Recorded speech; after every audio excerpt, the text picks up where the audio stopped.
welcome to the Great Detectives of Old Time Radio. From Boise, Idaho, this is your host, Adam Graham. If you have a comment, email it to me, box13@greatdetectives.net. Follow us on Twitter at Radio Detectives, and become one of our friends on Facebook, facebook.com/Radio Detectives. Before we get started, I do want to let you know this program is brought to you by the financial support of our listeners. And I particularly want to thank Joseph and Michael so much for their support. We do send access to a premium site for all donations of $7 or more. You may support the show at support.greatdetectives.net. Well, it's time for another adventure with the greatest of all manhunters. We have 13 lost episodes between last week's episode and this week's, so quite a few. The original air date on this one is December 22nd, 1946. And the title is The Case of the Imitation Robbery. And I'll warn you in advance, there are a few skips. You don't miss any plot, but there's really a bad clipped ending at the end of the episode. But with that said, let's go ahead and take a listen.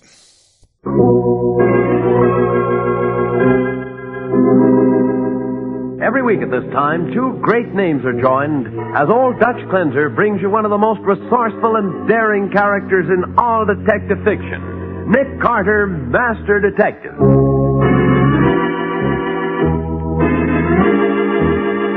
Finding that imitation diamond in the crook's pocket is certainly proof that he was in on the robbery. Certainly would be, Patsy, if I had found it there. But you must have. I saw you take it out of his pocket. You did. I was trying to start something. Well, I don't understand you at all in this case, Nick. You're doing the craziest things and not getting anywhere. That's where you're wrong, Patsy. I expect to catch the robbers before I go to bed tonight. And that's a promise.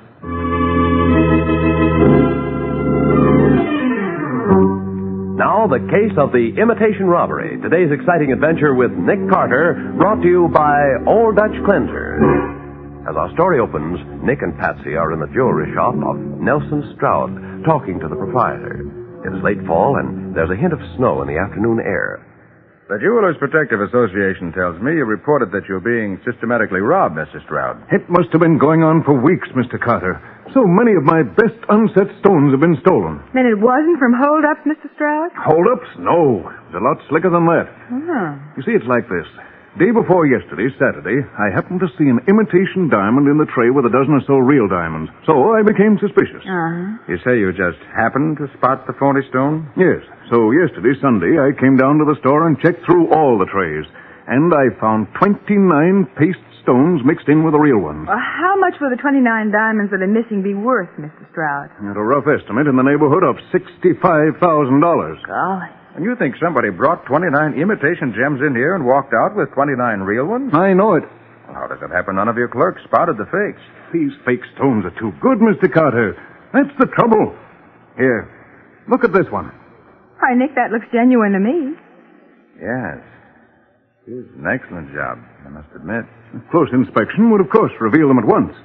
But about all the clerks do as a rule is to run their eye rapidly over the tray after serving a customer and check the number of stones before putting them away. Mm-hmm.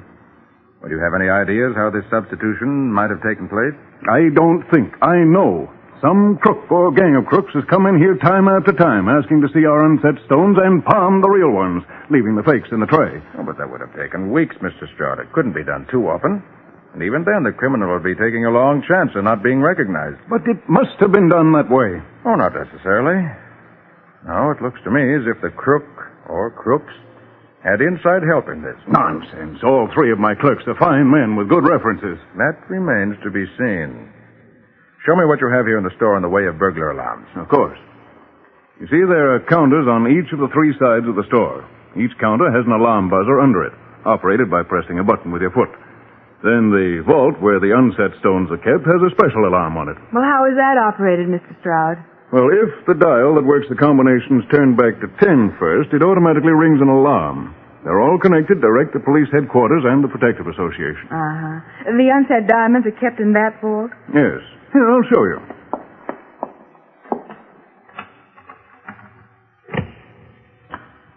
There.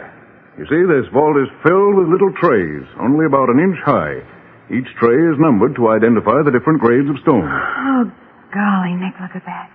There must be 100 trays in there. Just about. Mr. Stroud, I think I have a plan that'll test the reaction of your clerks. Tomorrow afternoon should be a good time. I'll let you know definitely the exact hour because I'll need your cooperation. Of course, Mr. Carter. What are you planning to do? It's a little unconventional, but it's been done before. Now, here's the plan. About 4 o'clock, I'll send Miss Bowen here.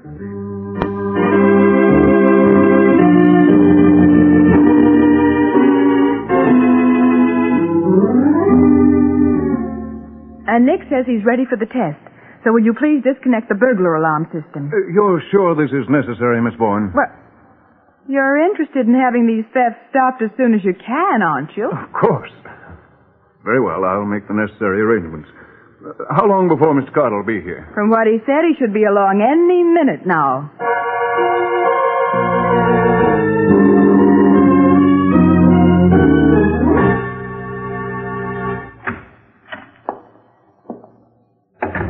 Something I can do for you, sir? Oh, a gun. Put your hands on the counter. All 3 of you. And keep them there. But This is a stick-up. No monkey business. Hands on the counter there, you with the black hair, and quick. That's better. Now, you two. Get on the other side of the store with Goldilocks. Now, look here, you can't... Shut up, Goldie. And keep your trap shut. All right, you other guys, get over with Goldie, I said. And walk slow. So nobody looking in will think there's anything wrong. Okay. Now, you, Baldy. Me? Yeah, you. Open up that vault. I can't. I don't know the combination. Open the vault, I said. But I said For the last time, will you open up that... All right.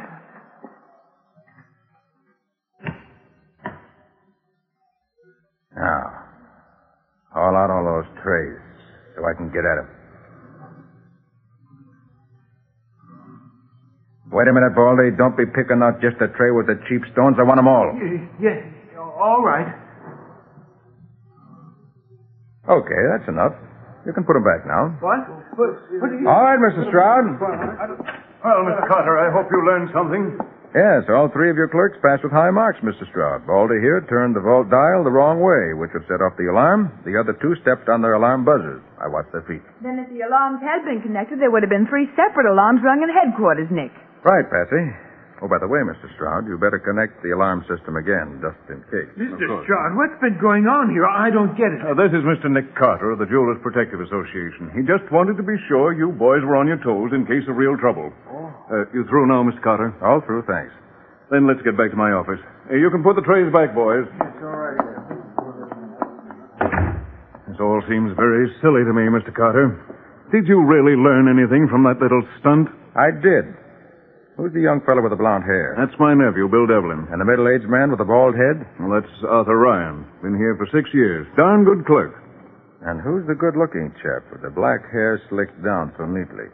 Chap by the name of Robert Hill. He's new here, but as far as I know, he's absolutely okay. I called the firm he's been with, and they gave him excellent references. Maybe so. But he instinctively reached for a gun and a shoulder holster when I first drew my guns. Nothing against him yet, of course, but I'd keep an eye on him. Well, maybe he's used to having a job where he needed protection, Nick. Entirely possible, Patsy. I wouldn't want to say until I knew more about him. You said yesterday you thought this was an inside job, Mr. Carter. Well, I think now that you're wrong. What do you mean, now? I'll show you. Here. I found this under the silverware counter this morning. That's so. Wow. Well, what is it, Nick? Wad of chewing gum, Patsy. And there's a diamond inside it. Diamond in a hunk of chewing gum? Yes. It's an old game. Crook comes in, palms an unset stone, and when the clerk's not looking, sticks the stone to the underside of the counter in the chewing gum. Huh. Then, a few days later, he comes in, scrapes the gum off, and walks out. That way, if the stone's missed when he steals it, he can submit to a search and there's nothing on him. And I bet that's how all 29 of my stones disappeared. It's possible, Mr. Stroud, but I doubt it. I still think it's an inside job. And I'll tell you what... Uncle Max, you said to let you know if anybody I'd seen before came in to look at unset stones. That's right, I did. Why? Well, there's a man out there now who's been in at least twice before. Ryan's waiting on him. Any way I can get a look at him from in here, Mr. Stroud? Yes, I have a secret panel here that lets me watch the store without being seen. Right here. Good. You mean that tall, thin man in the brown suit, Devlin? Yeah, that's the one. Oh. I think, Mr. Stroud, I'll have a talk with that gentleman. Oh, now be careful, Mr. Carter. I don't want a lawsuit on my hands. Well, Morgan, interested in diamonds? Huh? Oh, Nick Carter. Mind stepping into the office a minute, Morgan? I'd like to have a word with you. Look, why don't you mind your own business, Carter? I'm minding mine. I'd like to help you mind yours. This won't take but a minute. And I think you better do as I suggest. Okay, Copper. If there's any funny business, I'm telling Save you. it, Morgan. Right in here. Look, I don't know what right you got to drag me in here like this. A lot of diamonds have been taken out of this store lately without being paid for.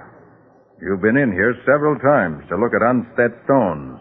So I just want to see if any of those stones have stuck to your fingers. Wouldn't be the first time. Why, you cheap tooth. Now, look here, Carter. We simply can't go... We can in this case. Morgan's long record at headquarters makes me very suspicious. All right, stand still, Morgan, while I see what you have in your pocket. I'll sue you for this. I'll sue the store, too. See if I don't. What's this? Huh? Here in your vest pocket. A diamond. So he is... I never saw that before. I swear. Now, will you confess, or must I never saw that before. Look, there's something wrong, I tell you. Yes, something is. Let me see that stone. Certainly. Here you are. I thought so. It's a fake. You're sure? Of course I'm sure. And I still say I never saw that thing before. But it don't make no difference now, see? You can't arrest a man for having an imitation diamond in his pocket. No, Morgan, you're quite right. You can't. You can go now. I'm going fast enough, but I ain't through with this. I'm going to sue this store. You'll hear from my lawyer later. But you can't let him go like this. Genuine or imitation, he's at the bottom of this. Yes, I think you're right, Mr. Stroud. Then why did you let him go, Nick? Finding that imitation diamond in his pocket is proof, isn't it? Well, yes, it would be if I'd found it there. What? You mean you didn't? No, I put it there and then pretended to find it. What? The fake stone Mr. Stroud showed me yesterday. I hope you know what you're doing, Mr. Carter. This is all Greek to me. Yes, Nick. What in heaven's name are you doing? Playing games? Why, Patsy, you know me better than that. Well, I thought I did. Oh, by the way, Mr. Stroud, didn't you tell me none of your clerks knew of these thefts?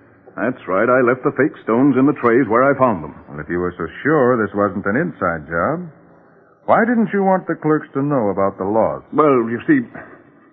Well, it was really only when I found that wad of chewing gum under the counter that I finally decided it was an outside job.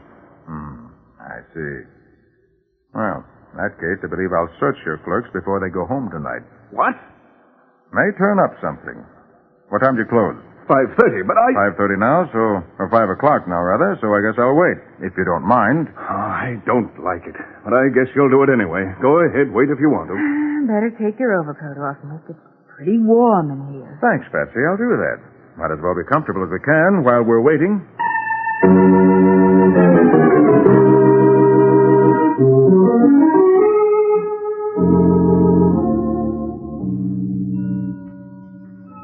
They ought to be through in the store by now. I told them to come in here when they were ready to go home. I can wait. I still say this is the craziest way to find out... You wanted to see us, Uncle Max? No, I did. Gentlemen, a number of unset diamonds have been stolen from the store recently. Mr. Stroud says you're all okay, but just as a matter of routine, I'd like to search each of you before you leave tonight. Any objections? No. All right, Devlin, I'll take you first. You're clean. Now you, Hill. Yes, sir. Nothing on you? All right, Ryan, you're next. Right? You can go now. Thank you. All right. Oh, Nick, that was the silliest exhibition I've ever seen you give. Why, those men could have a dozen stones concealed in their clothes and you'd never have found them. The girl's right. That was no search at all, and you didn't really think one of them would be fool enough to try to walk out of here tonight of all nights with a diamond hidden on him? Perhaps I was looking for something else. Huh? Something else. Did you find it? I won't know till later, Patsy. Oh, for goodness sake. I'll go and see that everything's locked up for the night, if you'll excuse me. I get the names and addresses of those clerks before I go. Oh, where did I put my pencil? Had it earlier this afternoon? Maybe it's in your overcoat pocket, Nick. Maybe. I'll have a look anyway. Well. Nick, you're looking in the wrong coat. That's Mr. Stroud's coat. Yes. So I've just discovered. And look here. Diamonds. 2 beautiful diamonds. Yes. And these aren't phonies. They're the real thing. They were in Mr. Stroud's coat? Yes, Betsy. 2 genuine unset diamonds in Mr. Stroud's overcoat pocket.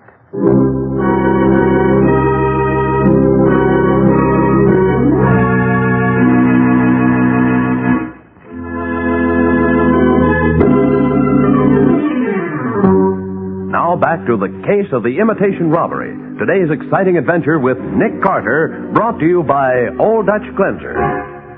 It's a few minutes after Nick found the 2 real diamonds in the overcoat pocket of Mr. Stroud, the jeweler, and Stroud has just returned to his office and is locking up the store for the night. Anything else, Mr. Carter? Yes, just one more thing, Mr. Stroud. Will you give me the addresses of your 3 clerks? There they are on that phone list. Oh, yes. Copy them down for me, will you, Patsy? Of course, Nick. And will you let me look in your vault once more before we go, Mr. Stroud? I suppose so. But I'd like to get home sometime tonight. You'd like to stop the robberies, too, wouldn't you? Naturally. By the way you're going at it, I can't see... There you are. Now what? I'm going to pull out certain of these drawers of unset stones. These 2, this, and these 2. Now, Mr. Stroud, will you tell me, please, whether or not there are any phony stones in any of the drawers I have not pulled out? Let me see. I know you pulled out every tray that has a fake stone in it. How did you know? I have a good memory, Mr. Stroud. You can close the vault now. Ready to go, Nick? Yes, Patsy, all set. Good. How could you tell which trays had the phonies in them, Mr. Carter? Those 7 trays are the ones Ryan pulled out first when I pretended to rob the place. Well, that shows he's a good man. Wanted to get rid of the bad stones and keep the good ones if he could. Well, that's really clever. Now, look, I don't want to hurry you, Mr. Carter, but I'd like to get my dinner. If you need me, you can reach me at Deal's Restaurant. I eat there every night. Well, that is, unless you'd care to join me. No, thanks, Mr. Stroud. I have something else to do right now. Come on, Patsy. All right with you, Nick. After you, Mademoiselle. Oh, merci, monsieur. Expect any results in the near future, Mr. Carter? I do. In the very near future. I hope so. Well, good night. Good night. Get in touch with me when you have anything definite. Good night. It certainly doesn't sound very optimistic, Nick. And I can't say I blame him much. The way you've been acting today. It isn't like you, Nick. Well, this case isn't like any other either, Patsy. It's always a good idea to fit your methods to what you're trying to do. Well, good night. I'll see you in the morning. What? You're not going back to the office? No, indeed. I expect to finish up this case this evening. I have something else I want to do tomorrow.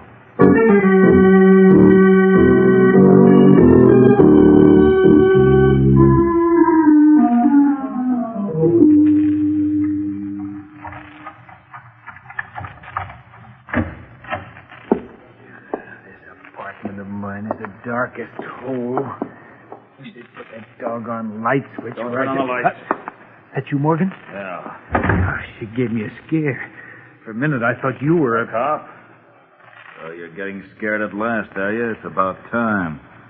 Been trying to tell you we can't keep this up forever, but no, you knew it all. Now look where we are. What are you doing here? Why'd you come here to my apartment? I came here for my share of lies. I'm through. Washed up. After what happened in Stroud's office today, I ain't sticking around. What did happen? That copper, Nick Carter, searched me. But so what? He didn't find anything, did he? That's the beauty of the way we got this racket fixed. They can search any time they like and find nothing. Yeah, you know so much, Ryan. Carter did find something. What? He found a fake diamond in my vest pocket. You blundering fool. Why the devil did you have one of the I didn't have it. Carter planted it on me. I was framed. Framed? Why? I don't know. But I do know he wouldn't have framed me if he wasn't on me. Now on I'll be watched like a hawk, so I'm leaving town on the first train out. Anybody follow you here? Not a chance. A bloodhound couldn't have trailed me the way I came here. And I climbed up the fire escape in the back and I got in through the kitchen window. And I ain't had a light in here either, in case somebody might be watching from the next door roof, maybe. I hope you're right, Morgan. Don't worry. You're in the clear. But I ain't, see? So I'm getting out of here as soon as I get my half of the stuff. Can you find it in the dark? Sure. I can find it all right with the lights off, but a dozen detectives couldn't find it with the lights on. In the base of this lamp right here. Very cleverly concealed in a hollow special wall. They're packed in cotton so you can shake the thing, not feel it. Come on. Never mind the lecture. Let's have the stones. I've got to get them first, don't I?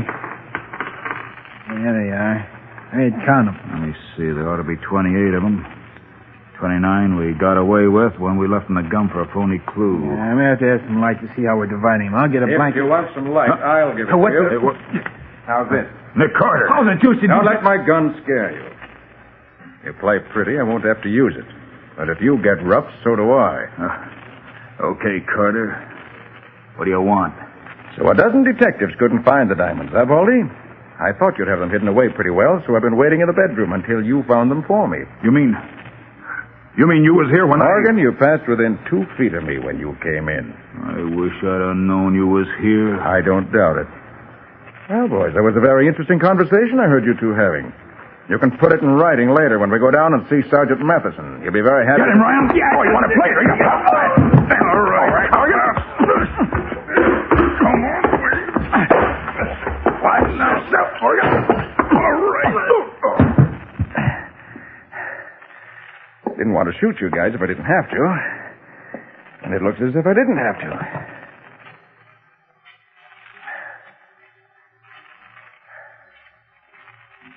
Homicide, Sergeant Matheson. Hi, Matty. Nick, got a couple of crooks for you. You want them for a Christmas present? Sure, I want him. Tell me more, Santa Claus. Tell me more. All right, send the squad car up to 1753 North Garvin Street.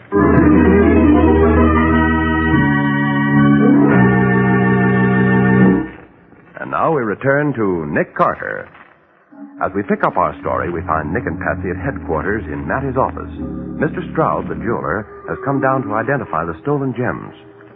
You're sure these are the diamonds stolen from your store, Mr. Stroud? As near as I can identify unset stones, I'm sure. But there are only 28 here. 29 were stolen. Well, you forget the one you found in the wad of chewing gum. Oh, of course, Mr. Carter. I didn't think of that. Did those 2 men confess, Sergeant? Yep, got everything down in black and white now. Nick knocked all the fight out of them. I seem to have been all wrong in my opinion of your ability, Mr. Carter. I apologize.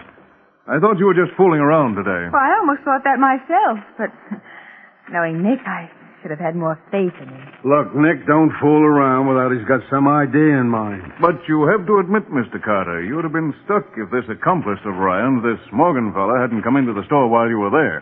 Well, that was a help, certainly, but I could have got along without him. How do you suppose I happened to be in Ryan's flat in the first place? Why, I suppose you trailed him there. Oh, wrong, Mr. Stroud. I beat him there. I was waiting for him when he got there. But how could you do that? Nick, you ain't told me the whole story now. The fake holdup told me all about that clerk, Ryan. Well, go on, Nick. Give out no secret. Yeah, come on. Well, I told you that Ryan started pulling out certain trays of diamonds from the vault before I made him pull them all out. Uh-huh. Later, when I pulled out those same 7 trays, Mr. Stroud, you told me those were the trays that contained all the phony stones. Yes, that's right. I told you that he was trying to be sure that if any diamonds were stolen, it would be the fake ones. But you forget, at that time, none of the clerks were supposed to know there were any fake stones. So he could only know where they were if he himself had put them there. Why, of course, Nick. It's so simple when you tell it. His real idea was to get rid of the phony stones before they were discovered, if possible. But it couldn't have been Ryan. You searched him and found nothing.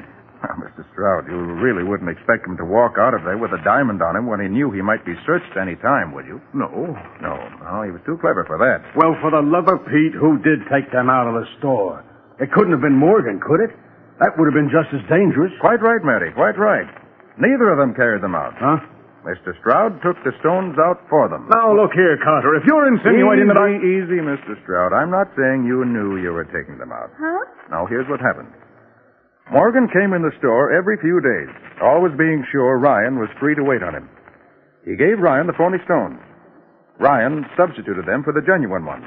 Then put the real stones in your overcoat pocket. What?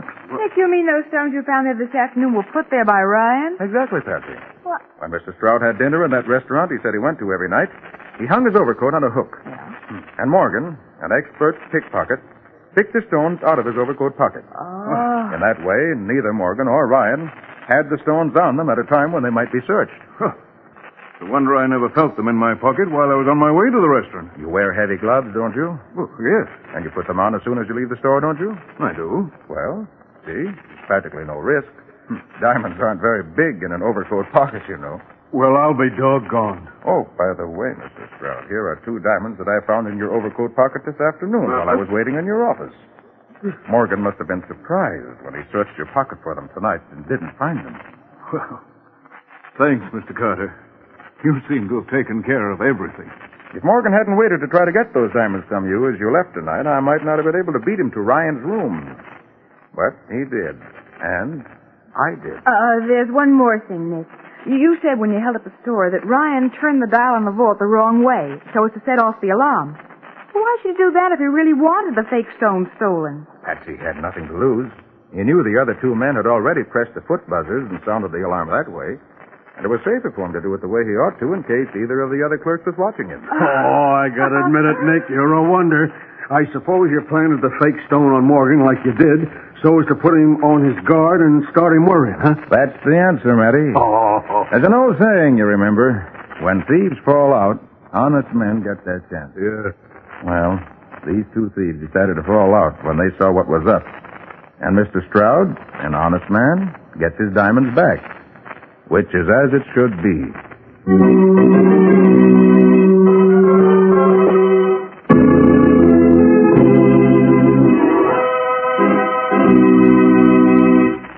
Quite a tale, Nick. What happened to Ryan and Morgan? They were brought to trial, Bob, and sentenced to spend many long years behind bars. And believe me, they'll be a lot older than they are now when they get out. Glad to hear it. But what about the clerk who reached for his gun during the fake holdup? Did you ever find out about him? Oh, yes. It seems that he used to be in the state police out west when he was younger. Really very simple when you know the answer, as Patsy says. Now, what can you tell us about the adventure that Old Dutch Cleanser is going to bring us next week? Well, Bob, it's the story of what happened. But Nick... Welcome back. We have to keep in mind that there were 13 weeks between programs, lest we think that the whole idea of Nick being called in as a protective organization is overused. And this is actually an interesting case in that it gives Nick a chance to really play the magician detective. And it's an interesting function. And it's one way, particularly when you're dealing with a very clever detective, they keep so much of their thought process hidden, and it's all inexplicable and mysterious what they're doing, and voila, they have been the truly clever ones in capturing the criminals. You definitely had to use your imagination to follow this. It was kind of curious. Matty Melnick Matheson got called in. And, of course, he answers the phone, homicide. Of course, there's no body and no homicide. But this episode aired right before Christmas, and some of these detective shows, not all of them certainly, but many in episodes leading up to Christmas, or right around that time of year, ease off on murders to have the detectives solve cases such as thefts and robberies. And certainly that's the case here, and it is something that does recur with Nick Carter quite a bit. Though there was no mention of Christmas, though, that may have been in the lost portion of the episode. And, by the way, for those who'd like to know, the episodes we missed include the case of the disguised identity, the case of the studious professor, the case of the asphyxiated cat, the case of the supervised robberies, the case of the reformed redhead, the case of the mutilated matchbook, the case of the insufficient bank account, the case of the stock exchange murder, the case of the extra confessions, the case of the emerald murders, the case of the restless saint, the case of the Persian dagger, the case of the avenging dead. So, quite a few. This is one of the oddities about Nick Carter. With most radio programs, the major era for lost episodes of the show is during World War II. A lot of episodes that are missing. And then after the war, tend to have more in circulation. With Nick Carter, it seems to be almost the opposite. Although in 1948, it looks like we'll have quite a few available in a row. But not near as many as from 1943 and 44, which is definitely, as I said, an oddity about this series. But between August 25th of 1946 and January 19th of 1947, only 2 episodes are in circulation, though the next 3 episodes will all be in order, which is a nice thing. All right, well, that'll do it for today. Send your comments to box13 at greatdetectives.net. Follow us on Twitter at Radio Detectives,